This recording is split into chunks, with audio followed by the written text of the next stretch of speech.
the Trevor Jackson Podcast. I hope you guys been enjoying the playlist, the Divorce Man book, the conversations that me and Eric been having on the show about the book. We've been going chapter by chapter, and this is chapter 6, Omaha, Omaha. And I love the title. I want to ask Eric some questions about it because I know we're just coming from the playbook. Now it seems as if we're running plays now. How's your day going? How everything been, Eric? I appreciate your time. I appreciate you being on the show. How you doing this afternoon, sir? I'm doing well, dealing with a little scratchy voice throat because of this pollen that we have in the deep south, but I'm excited to have another conversation with you tonight. I'm excited also. The springtime, it has been a little bit, the weather has been drastic this year.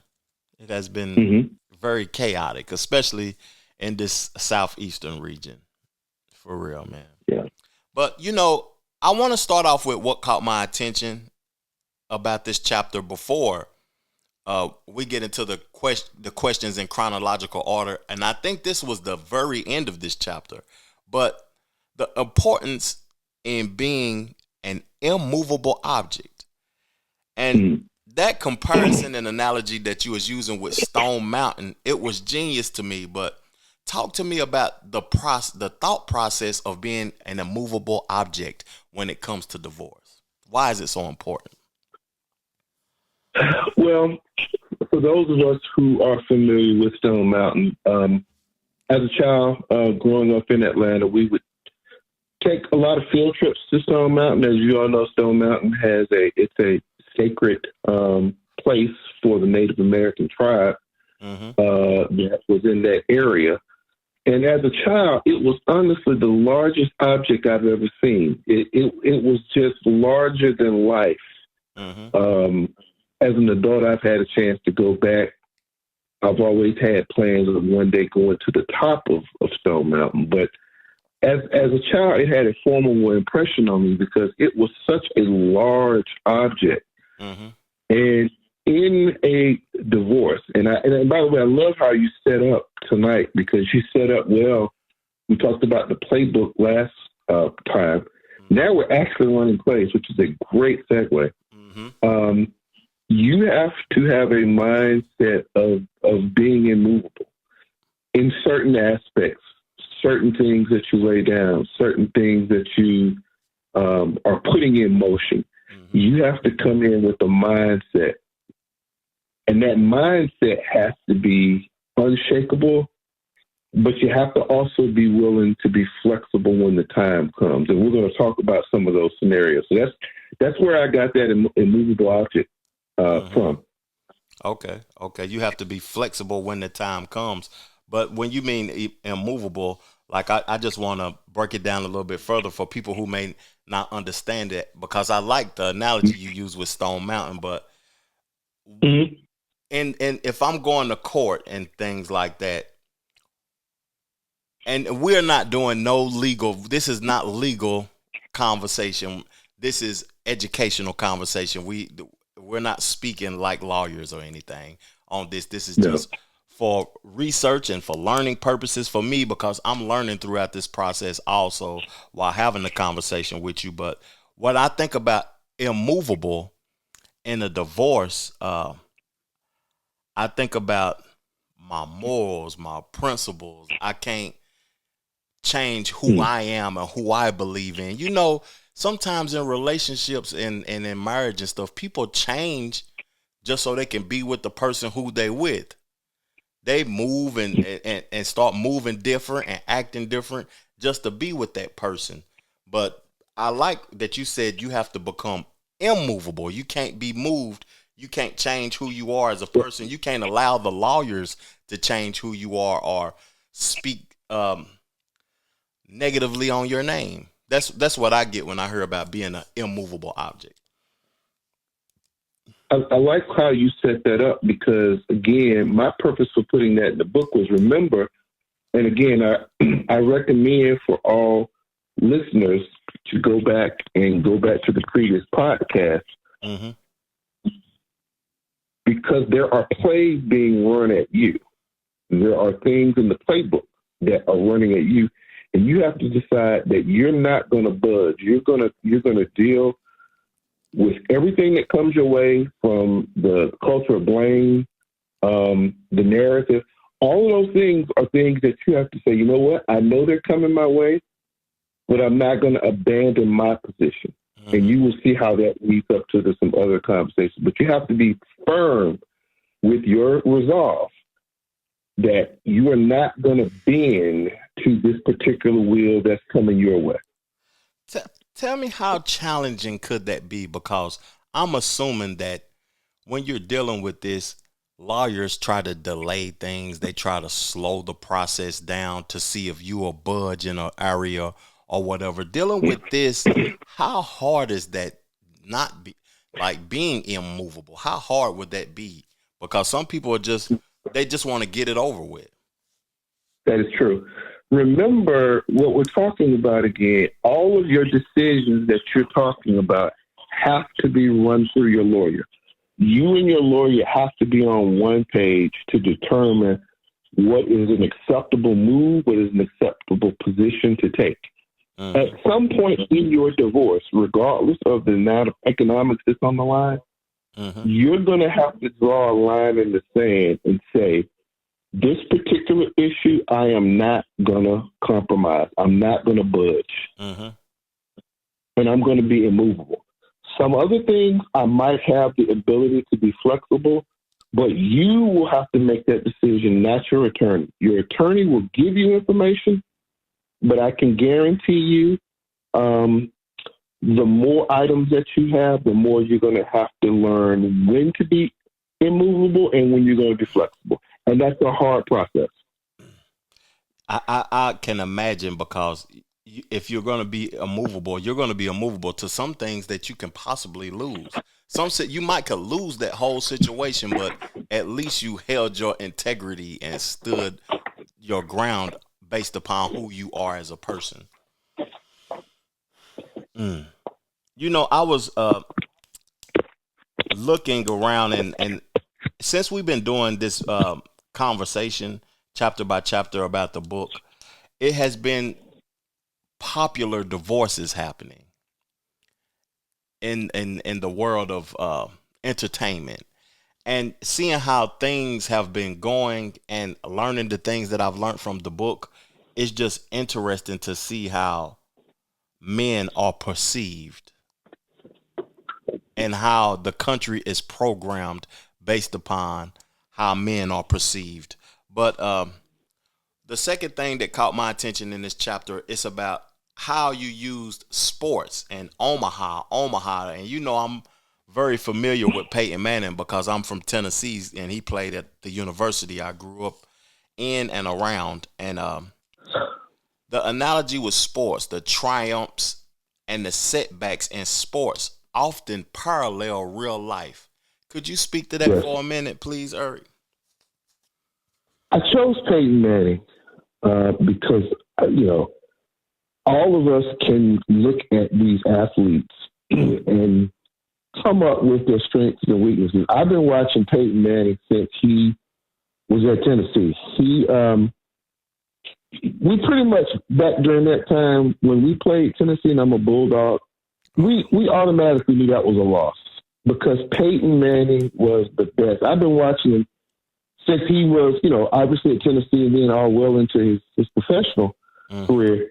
Peyton Manning has a knack of looking at the defense, knowing the play that he originally had, looking at what they're going to do or how they're setting up, and then changing that play. Mm-hmm. And I chose the sports analogy because regardless of where I've traveled at, there's something about men, and you and I have talked about this. Mm-hmm. Sports is a universal language. You can go anywhere, meet some guys at a bar, a sports bar, and they can talk to you about certain moments. Remember when, Jordan scored his 10,000th point? Yeah.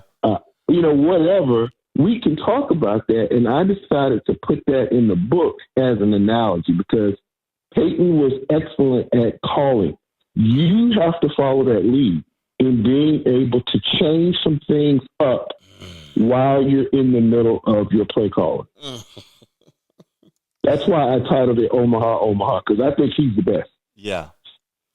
Changing things up. And I hope people that's listening to this, I know we're talking about sports, but when he's talking about changing the play calling, you might have to alter some things when you're dealing with this divorce. You might have to change lawyers in the middle of the process. I haven't experienced this, but I understand what you're saying about Omaha changing the play. I got to make adjustments in the play because I see that the defense is trying to use this strategy against me. Yes. Ooh. And do not. And again, this is where it goes back to that conversation about your lawyer. This is why it goes back many podcasts before. Mm-hmm. Everything, in my opinion, has to deal with your lawyer, the relationship that you have with your lawyer, pointing some things out. I talked about my own personal challenges with the lawyer or lawyers that I've had. Mm-hmm. And I had my character attacked. I had my character attacked on an email where name calling was used to address my own personal character, where I went to my lawyer and I said, no, we have to defend this immediately, because if you don't defend it on that simple email that you get about cowardly behavior or whatever, it will be a signal to the other side that I can build upon that, and I can build upon that. So when your character is being attacked, and you do have the ability to get emails, you need to get on your lawyer and say, no, we're going to address this by this particular evidence. If you don't, it will send a signal to the other side. Oh, he's not responding to that? Oh, it's free game then. Yeah. I can build upon this character assassination that's going on. And it's very subtle. Because if you don't respond to it, it gives off the perception that you're in agreement to that's who you are. Fundamentally. And are you able, like when you're dealing with this, the lawyers are communicating back and forth. It's not you and the lawyers, or you and the other person. You can't even respond, can you? You could, but that would be used. You know how they say things can be used against you in the court of law? Mm-hmm. Your Miranda rights. Yeah. Your Miranda rights. When you get arrested, you get your Miranda rights read to you. Mm-hmm. Things that you say can and will be used against you in the court of law. Yes, sir. A lawyer who is trying to win. See, lawyers are trying to win. Yeah. They're not trying to settle a dispute. They're not trying to provide equity, or they're not trying to do that. They're trying to win. Yeah. So you're getting attacked with a blitz. You're getting attacked with the previous defense. You're getting attacked with so many different elements that when you see it, just like Peyton Manning, who again, I say he's the best at this, and that's debatable. You've got to be able to see that, and you've got to let your lawyer know, hey, I'm not going to have my character attacked. I'm not going to have my visitation hours reduced to this. I'm not, whatever those things are, when you see them in real time, you must point those things out, but you have to do it in a position where, again, you are emotionally centered. Because if you get rattled, oh my goodness. Oh, and that's even you're going to lose it. That's even more of a weapon that they can use against you, the emotion and you being rattled. This is interesting to me. I've been learning so much throughout this process that we've been doing. We're on the 6th chapter now, and it's just such a great learning process for me, being a married man at the moment. That yes, sir. And the way you present it is I love that you use in sports and you use different things to present the conversation for people to have a different type of understanding and a deeper understanding to the stuff also. Now, we've talked about competition a multitude of times in all of the chapters, I feel like. But this time, you're talking about a sports mindset when dealing with a divorce. Like, because is the other side, like the other side's, they have to be looking at it as competition because, like you said, they want to win.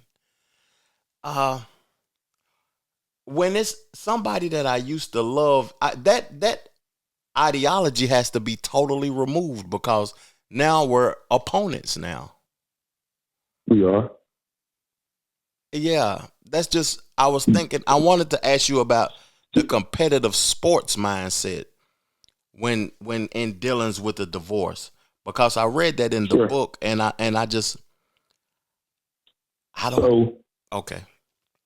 and I get your question. So, by the time this podcast ends, Mm-hmm. Mr. Jackson, by the time this podcast ends, I'm almost certain that at least three men in America, by the time this podcast ends, Mm-hmm. is going to be told from their wife that they want a divorce. Mm.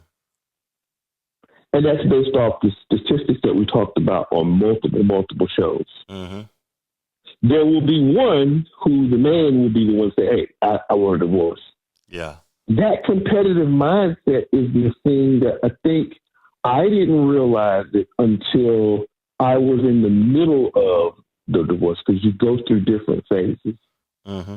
And I'm a very competitive guy. I fundamentally enjoy winning. Like, I want to win. Mm-hmm. However, I'm not willing to compromise my own values. It's what you talked about earlier.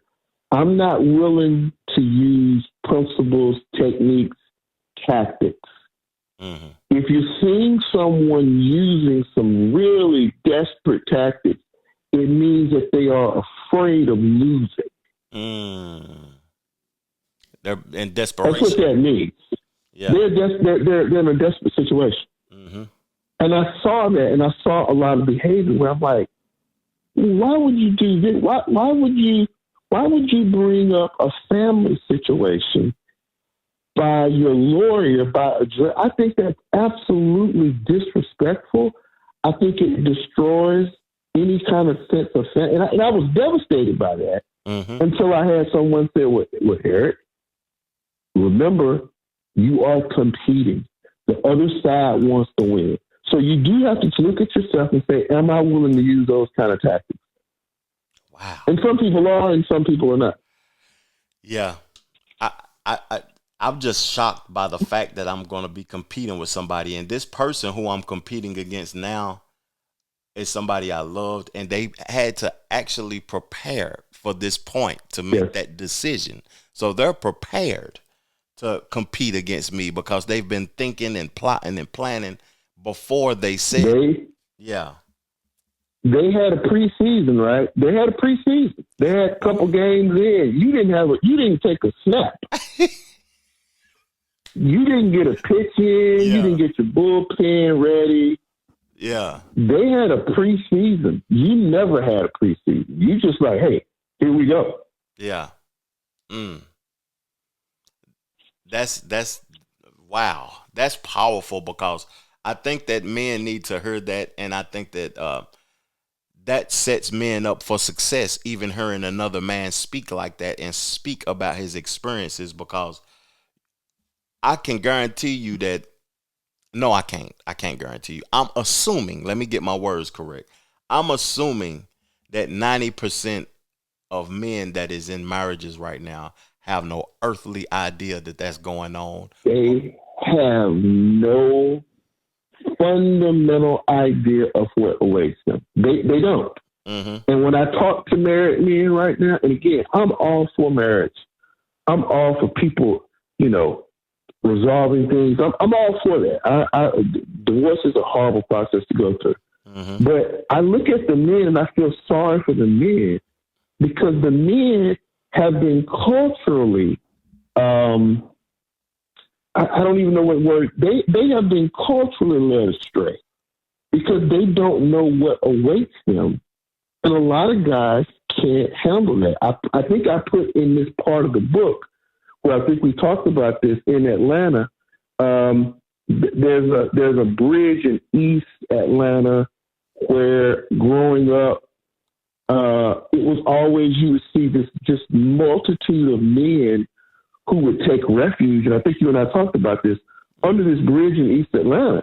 Yeah. And one of the jobs I worked at many years ago, before I got married, there were a lot of guys there who went through divorce and never recovered. Like they broke down mentally. Mm-hmm. And a lot of homeless guys are in this situation, which is devastating.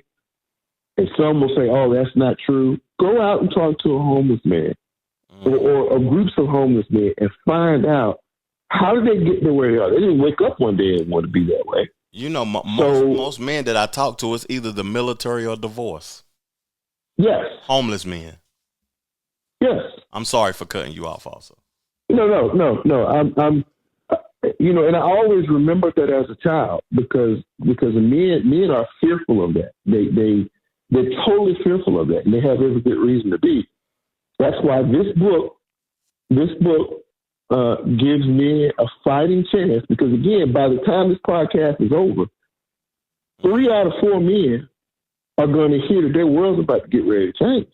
And I'm using that based off the statistics, not my own personal opinion, but off the statistics. Yeah. Man, you use the word culturally. What do you think American culture promotes when it's promoting marriage? Or does it even promote marriage anymore? That's a fabulous question. One in which it would take, I think there's an answer to that. Yeah. And the only thing that comes to my mind, I watched the documentary called The Divorce Industry. Mm-hmm. And I knew the history that won Ronald Reagan in California as the governor. He was the first in the U.S. to change the way that, couples are split. He created a no-fault divorce state where it's like, hey, if you don't want to be married, you don't want to be married. And he opened the doors for a lot of the behavior. It's an industry. It's a financial booming industry when a man and woman come together in order to figure out how they're going to resolve their stuff. It's an industry. I don't know of any other word to tell you. Wow. It's the business of love. That's what that sounded like to me when I heard you speaking about that. The business of love. Like I'm just thinking out loud, like I'm off topic right now, but I wonder who thought to monetize love. Who thought to monetize that? Like everything. This is what we do in America. We monetize everything that is. We monetize everything. We monetize the healthcare industry. We monetize the sports industry, the betting industry. Now, you can do legal sports betting now, whereas before you couldn't. Mm-hmm. It's just the nature of our culture. Yeah. Okay. Let's move along with the book, the conversations in the book, because you sparked my interest. I could go for 30 minutes with what I just heard and where my mind is thinking of, but I want to stay focused on the book, though. A foundational weapon. I read that in the book. What is a foundational weapon, and how would they go about using this weapon against you? That foundational weapon is the byproduct, it's the result of everything that we've talked about. If you go back a couple shows, again, I'm talking directly to the man who either knows right now or does not know. He's not aware of how his life is about to be impacted by a decision that he has clearly been left in the dark on. And that's how it works.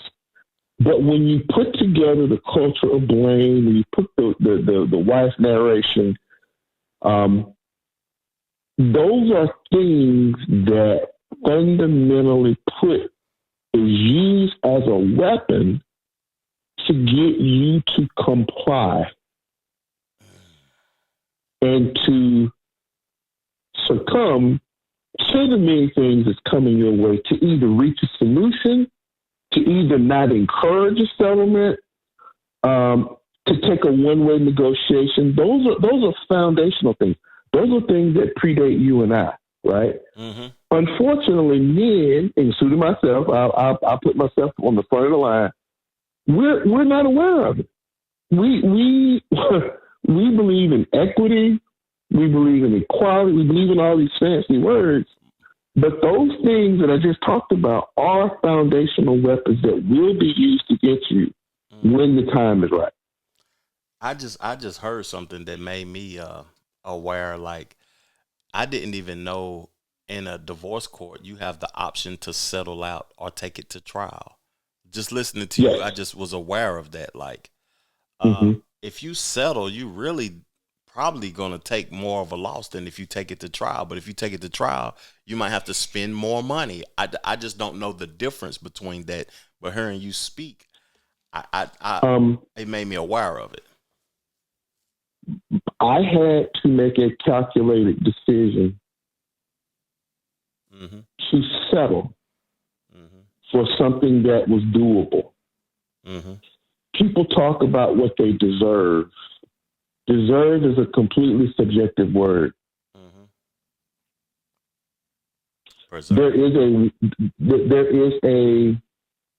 a subjectivity with that, because I've heard women say, I gave birth, I produced a child, I did this, I deserve X, Y, and Z.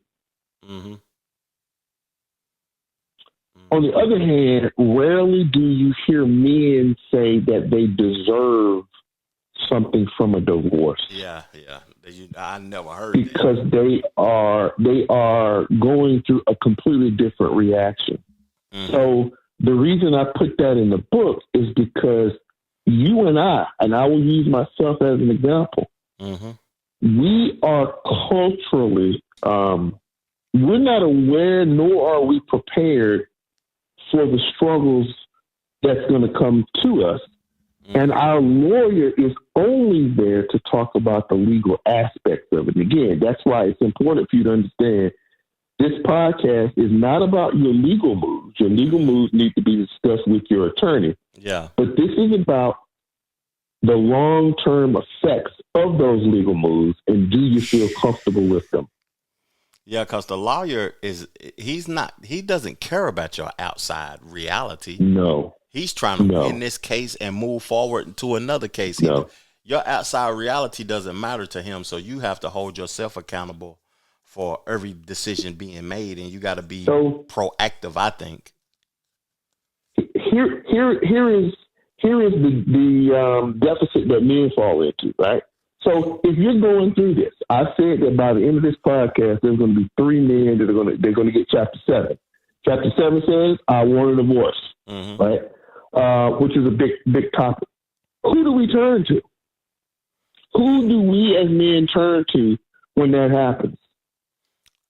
You can't turn to a married man because he doesn't have a clue as to what you're talking about. Mm-hmm. He's never had to relocate. He's never had to find a place to live, right? Yep. So you have to talk to a married man, a divorced man, mm-hmm. right? Mm-hmm. And if we as men, we don't communicate because we don't have that culture, mm-hmm. because we want to be tough, we want to be rugged, I got this, then it's a cycle that will continuously devastate us, whereas women are already talking about this ahead of time. They're already talking about this. Do you think it's worse in different races or cultures of people? The conversations of that needs to be had and that should be had between 2 men, like a divorced man and a man that's about to get a divorce, or because I'm starting to realize I don't have that many I don't even have conversations with married men about marriage. So I don't know how I would mm-hmm. have a conversation with a person about a divorce. Like, I wouldn't even know who to go to have the conversation with. So do you think it's different based upon races or cultures, like, or is it just the male in general? So, Mr. Jackson, I will say you have hit on a topic that I debated for mm-hmm. about whether I included it in this book or not. You're hitting on something that I had to make a conscious decision not to put in the book. And I know what it is, and I apologize for bringing that up like that. No, you're fine. You're fine. I'm gonna clarify that. Okay. I think, and I'm gonna address your question because I don't run from questions. Okay. I think it's a cultural thing because I think it's the nature of men, right? Mm-hmm. We as men need to do what you and I are doing right now. Mm-hmm. I don't think that I'm going to be the next New York Times bestseller book by having a podcast. Mm-hmm. My goal is to create a culture where men are comfortable talking to other men about this topic because as you and I see, we're not doing that. Yeah. It's not happening at the rate in which females are doing, right? So to your point, yes, I think it is two things. I think men need to change the narrative. And that's what you and I are doing right now. We're changing the narrative and we're using technology in order to help other men understand because you and I are knowledgeable enough to know, but some of the guys don't know how those guys end up under a bridge. Yeah. And I can clearly see how they end up under a bridge. I can too, especially when you know, I was talking at the top of the podcast about a celebrity couple, and I want to just mention their names. Tiana Taylor and Iman Shumpert had recently got a divorce, and I was looking at the things. He used to play in the NBA. He's an NBA champion. He won with the Cleveland Cavaliers and LeBron. And she's an R&B hip hop artist, an actress or whatever. And at one point in time when he was the NBA player, he was making the most money. Now he's retired and she makes the most money. And I see the things that she obtained during the divorce. And it was shocking to me to see her obtain all the cars, all the homes, because she got to take care of the children or whatever. And I wonder how he took such a L to the point to where he lost everything that he brought to the table. It's crazy that that's possible. This is why originally, regardless of what anyone says or how we phrase this conversation, men, and it's in one of the chapters, I think it's either 10 or 11, it's a preview, we have a self-destruct button in our DNA. Mm-hmm. And you have to understand that what you just said may not be to the extreme, but you're talking about a man who works 9 to 5. You're talking about a man who is heavily reliant upon tips for his occupation. You're talking about a man who's relying upon overtime. You know, you're talking about a different wage earner where if this happens to this man, it's going to devastate his financial portfolio to be able to go 18 years with child support, with the fear of being put in jail, the fear of being incarcerated, off of a decision that someone else made. And if you don't think that that impacts your mental health, then you obviously haven't talked to a divorced man before. Yeah, because I could, like us going back to the homeless men or whatever, I could see how they could get to that point to where it's just like, I just want to rest. I'm mentally drained. I'm mentally tired. I didn't make this decision. It tires me just the thought to get up and go to work, to keep fighting to obtain nothing.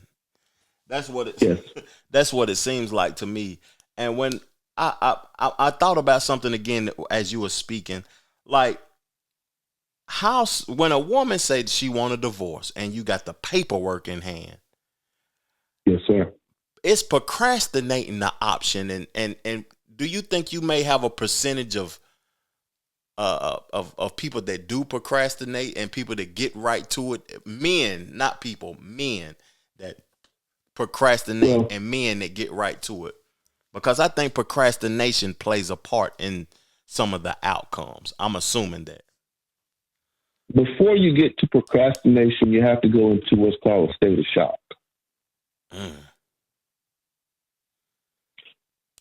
when the body takes a state of shock. We've heard that before. I took a state of shock because I could not believe the reality of what I'm facing right now. I couldn't believe it. And what you will see, a lot of guys, what they will typically do is they will turn to drugs. They will turn to alcohol. They may turn to other women. They will do things in order to numb that pain to get through the state of shock. But eventually, that state of shock wears off. And reality. And you're able to function. Yes, that we talked about that. That's like episode 2, episode 3. So my purpose again, and if you remember what we talked about, and I'm absolutely dead set on this one, regardless of whether you think I'm trying to get rich, which I'm not trying to get rich, I'm trying to give men a fighting chance is what I'm trying to do. I'm trying to give them a fighting chance because my talent has been the talent of writing, to be able to articulate. I survived a very, very difficult divorce of about 3 years. Yeah. So I'm using the skills that God gave me to be able to educate other guys because what you're going to go through is going to test you. Yeah. So that's where that comes from in the book. Did you say the process took 3 years, or it was 3 years ago? I didn't understand. The process took 3 years. Goodness, I didn't know it takes time like that. Like, it took 3 years. That process of, and like when I think about relationships, I think about healing after a relationship. And if I'm going through a divorce process that's 3 years long, how can I heal? What do I have to do to heal faster, to move on when I'm constantly dealing with this process? Because, one of the reasons, to be very fair, one of the reasons it took so long is because I had to be an immovable object. Okay. I had to say, okay, this is what we're going to do, but I'm not going to fold. I'm not going to fold because it's difficult, because it's hard. And by the way, but while I was doing it, I was also getting my doctoral degree.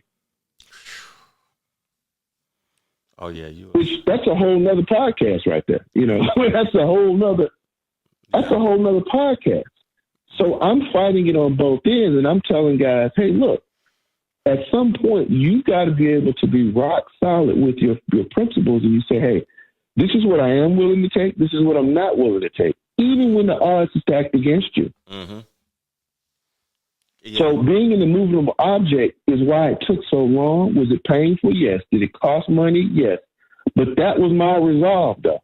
That's how I faced it. Yeah, and that gives you, if you're being an immovable object and you're doing what's morally correct to you, when it's all said and done, it will give me a sense of feeling good about myself and the ability to move forward. That's how I would view it. And to heal. Healing takes a while. Yeah. Because every day I have to look at myself in the mirror. And all these guys that are listening, regardless of what's being said, what's being talked about, you're coming in at a disadvantage. This is what I mean being an immovable object. I had to say, what am I not willing to compromise on? What are some things I think now work? What kind of man was I? What was my character like? What kind of husband was I? What kind of father was I? What did I do that I think is worthy of being that? Not what the state says, but what do I think I need to do? So some guys are saying, the heck with it. Let the lawyer take care of it. You knock yourself right on out. I didn't have that as an option, but I tried to pour that out in chapter 6. And I think you did a phenomenal job with Omaha. And I got a couple of more questions for you also, but this chapter is a chapter that it does so well to me after chapter 5, the playbook, that I'm looking forward to chapter 7. And I want to find the title to chapter 7 because I don't know I don't I remember. want a divorce. I want a divorce. Okay. I want a divorce. Yeah. So you preparing people, and now when we move forward with the next episode, it's going to be about the decision that she made. I want a Yes. divorce. Okay. So my next question is, you know, the narrative of man bad and the woman is a victim. We living in a climate today that people are using being victims at an all-time high. And some people don't even know that they're being a victim. But I want to understand the divorce narrative of the man is bad and the woman is a victim. Can you help me understand that? Is that, was you speaking in the book about that, like in a court aspect? So that goes back to the playbook. It's both. It's both. It goes back to the playbook. It goes back to chapter 5. I don't care what kind of man that you are. Yeah. There will be a narrative that is needed to get through the divorce. Because if you don't have that narrative, it says, Mr. Such and Such, why are you divorcing this good man? If he didn't do this, he didn't do this, he didn't do this, he didn't do this, why are you divorcing him?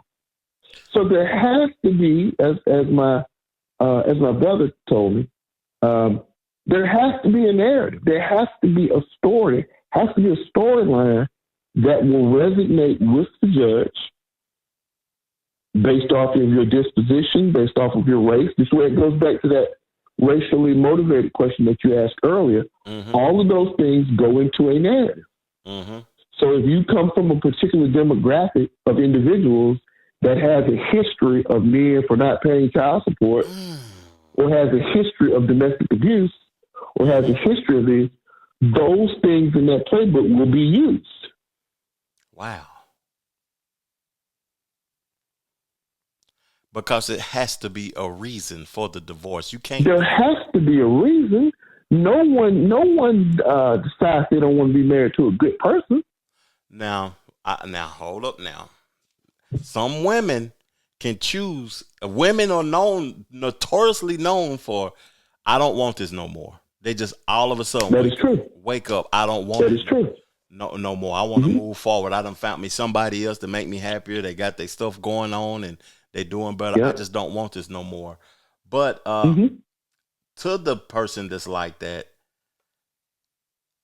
if the man is doing nothing wrong at all, how are they going to be able to come up with a narrative? Because it's still possible that they can figure out something.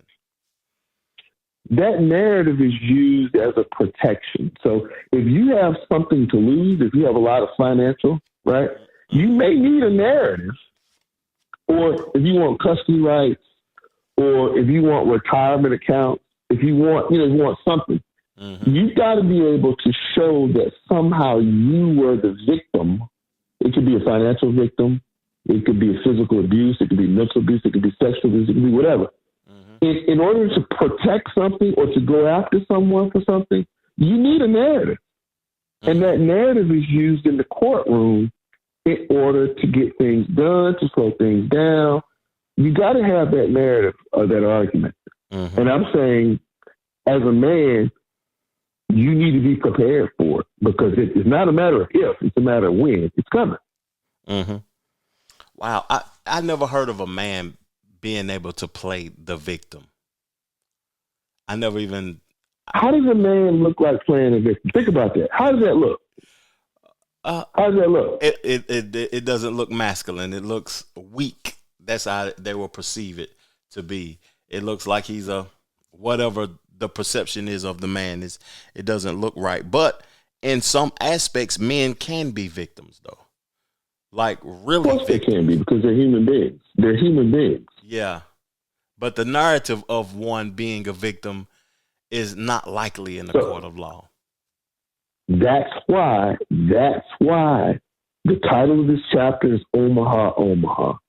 Following the lead of Peyton Manning. You have to be able to know the playbook. You have to know what the other side is doing, and you have to be willing to be adjust. You have to adjust. If your name is under attack, if your line of work is under attack, if the amount of hours that you work are under attack, you have to be able to immediately defend that, working with your lawyer. So make sure, again, work with your lawyer to protect the things that you build, because in the end, and this is one of the things I have in my new book, your employability is the only thing that men have to rest on. We don't have the ability to rest on our physical strength, because our physical strength is waning every day. Our mental capacity takes a dive at some point. Your employability, your ability to be employed, is the single most important thing that you have to protect after you're done with a divorce. Because if your employability goes down as a result of accusations, you're done. Then you can't make finances no more. Goodness gracious. You're done. The narrative but as men, we don't think that. Yeah, that's we're thinking about who's the next. As men, and I'm gonna call us out. We're thinking about who's the next woman we're gonna get with. Yeah. What about your employability? Your ability to be employed, protecting your work performance. That is critical. And then dealing with a divorce at the same time, not feeling like getting up, not wanting to go to work. Do you think that people are going to give you a pass as a man because you're going through a divorce? Do you think that people are going to say, "Oh man, this dude is going through"? No. Take a week off. I never got that. Take a week off. None of the men that I talked to ever got a pass from their employees about what's going on. They're going to tell you, "Hey, dude, man up." So you got to protect. You got to protect your employability. I understand that wholeheartedly. That's in the new book. You got to protect your employability, because dang, think about it. Like the perception of you already being a man from the woman is that you're a bad person because I divorced you. You're a lower standard. That's that burden. Something. That's the burden. That's that burden of having a divorce. Mm-hmm. And now, and then you get to the other one, and I want to get to other questions because I know we got to respect our time. Mm-hmm. But then when you get socially right, and you'll see this in a couple of chapters, then you get that one when you go out on that first date, and she'll look at you, you're talking, and she'll say, "Well, who hurt you? Mm-hmm. Who hurt you?" Because they know when you've been through something. Of course they do. They know they can see it, they can smell it, they know. That's my favorite one. Who hurt you? Who hurt me? And that's like they trying to come in and heal you. Like they want to put you back together. It's like they want to put you back together, right? Like you're a gingerbread man, right? Yeah. Some women find that as a challenge. I can fix this man. Yeah, that's crazy. That is crazy. But that's the culture, and that's the country that we live in. This is the things that is extremely relevant in a male's life, in a marriage, in a divorce. It's extremely relevant. But let's talk about the long game. I got two more questions for you. The importance of the long game of divorce, because you just spoke about it being a 3-year process that you had to deal with. Have you ever heard of one longer than that? A process? I'm pretty sure there are. I think the state of Maryland made it a little bit more challenging. I also am the reason that it took longer, because I did not want to have things dictated to me. Mm-hmm. I went through a series of lawyers. I found out in the middle, towards the end, that I really had the wrong lawyer. I should have fired her before, but I didn't. Yeah. So, it takes a while. It just depends on your state. It depends on how you resolve things. I'm pretty sure that could be longer. Yes, if you got multiple issues you got to take care of. Yeah. Yeah. Like for a man that doesn't expect divorce or hasn't went through one before, what would you say to him about the long game? Like he needs to be more prepared. He needs to be more knowledgeable. Should he read, like, even if you're not a divorced man, should you read The Divorced Man so you can be I do. I fundamentally believe it because, of course, I'm here to promote my book. I think some things in there that are fascinating for men to read, particularly when you get to that incredibly biased study in 2015. I honestly, Michelle, I don't know why no one has talked about how biased that study is. The percentages. Like I don't know why. I don't know why. If the study is so incredibly biased, and all the marriage counselors in the U.S. after 2016-15, they started adhering to this study, and then they started changing their practices. You have to be in it for the long game because, again, by the time you and I leave for the night, there are going to be three guys, some form of fashion. Their wife is going to pull them into the room and say, hey, we need to talk. Yeah. Wow. So you got to be ready for the long game. But we are so far behind. This book, regardless of what anyone says, this book gives me a fighting chance to survive, to keep from ending up under a bridge or worse. You know, this is like, to me now, I'm listening to you and I've read your book. This marriage commitment is so powerful and life-changing. It can alter your life immediately. It can alter your life after a divorce. It can alter your life during the marriage. It's just that a person can be married for a year, and after listening to you say that the process was 3 years, they could get into a 5-year divorce process, 5 or 6 year divorce process after only being married for a year or under a year. This is a real decision that people need to make. I do believe in marriage, though. I want to make sure you hear that. I'm not taking the perspective as some YouTubers will talk about how marriage. No, I fundamentally believe that marriage is a great institution. I don't have a problem with marriage. That's not what my problem is in, because people are going to have difference of opinion. People are going to have disagreement. They have different communication styles. They've got different traumas from their childhood. That's just par for the course. I don't care who you get with, right? But the challenge is that in America, we have such a system that clearly has two sets of rules for men and women.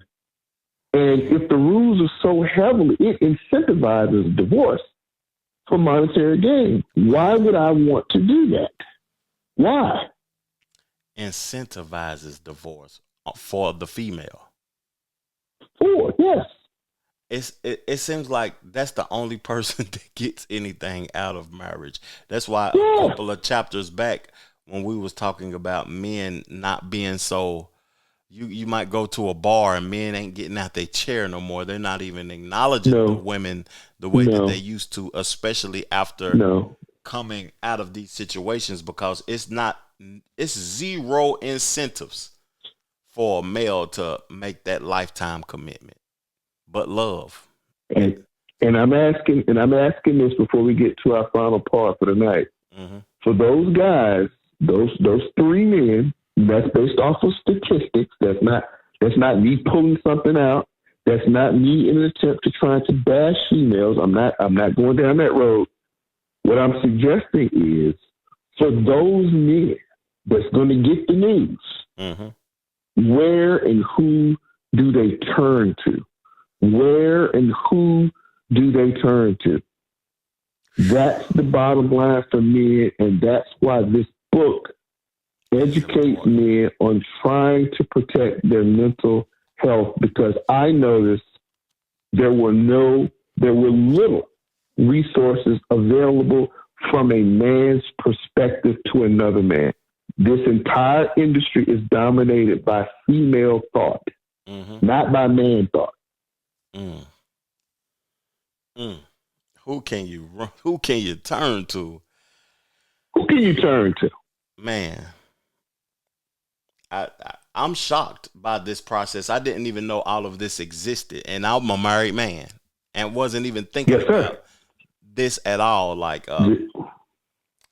I'm just in shock after this conversation. I was in shock after the last episode, but I'm really kind of like speechless right now. I have a question, but I'm speechless that the competitive aspect of it, the narrative, the weapons used against you foundationally from the jump. Mm-hmm. This chapter is a small chapter in the book, but a lot is being said in Omaha, Omaha. Omaha. You gotta make that. You gotta call that audible at the line. You gotta anticipate. You have to see it, and you need your lawyer to validate your concern. Make sure we don't overlook that. Yeah. You need your lawyer. That's why you need a bulldog. You need a lawyer to say, "Hey, I see why you're making this call." You gotta have that. Yeah.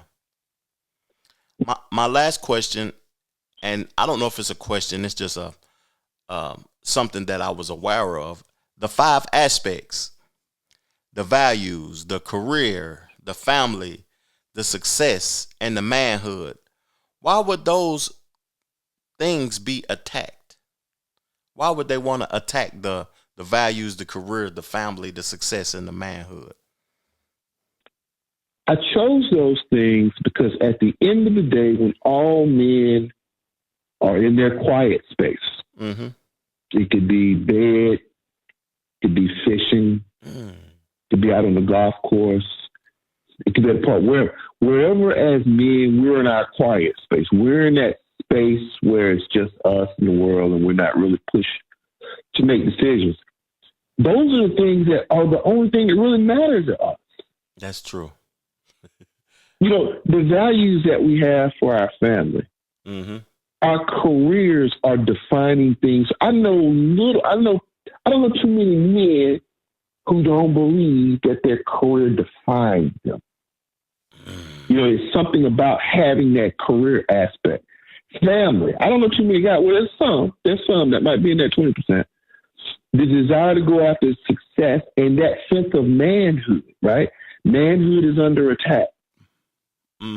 I chose those things because at the end of the day, in our quiet space as men, those are the only things that really are the things, as you eloquently said, that gets us out the bed.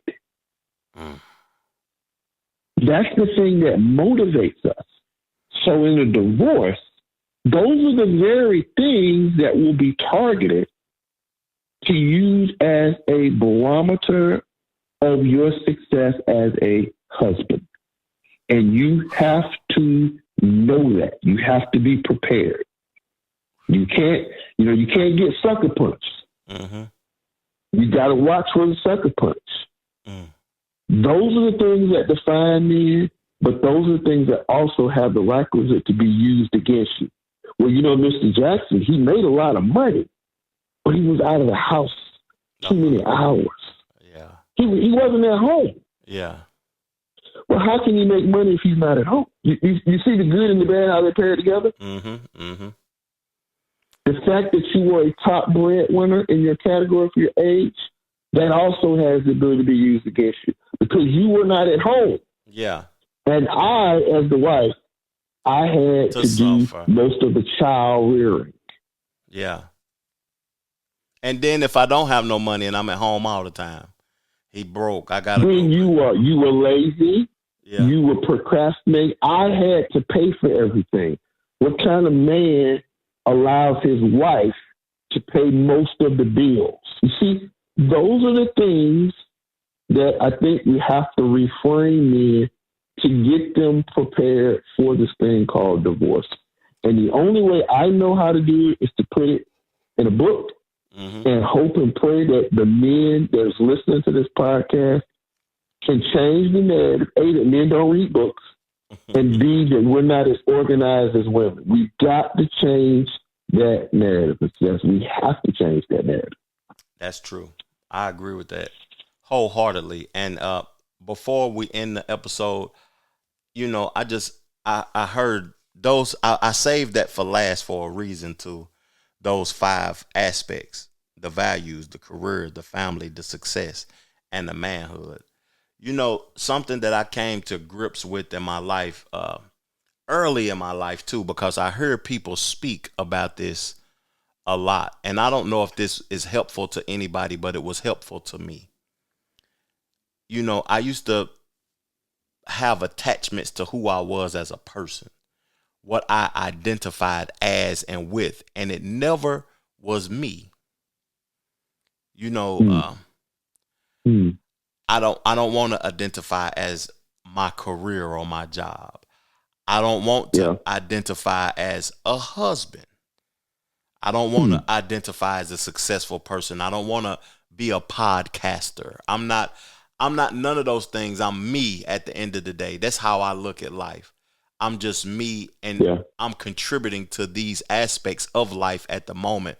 But I don't like when people put me in a box by what they see me do, because I'm capable of so much more. And I don't know if that'll help somebody or whatever though, because I know people have attachments to their life. They are their career. They are a father. They have those attachments to those things, but those things can be used against you at the end of the day. And it's just powerful when you free yourself from those attachments. You can let other people think that that's who you are, but internally, you need to know who you are as a person without nothing, without any of those attachments. That's my thought process to that. And I love this chapter. I love it. I appreciate it. This was a very Thank you for setting it up the way you did. Thank you for your time, Eric, man. We'll be back next week for another episode. And I just appreciate your time. I appreciate you as a person. And I love the book. And I hope the people that's new to the channel subscribe to the channel. Go purchase the book. The link to the book will be in the description. And just thank you, man. Thank you, Eric. Thank you. Have a great night, sir. You too. All right.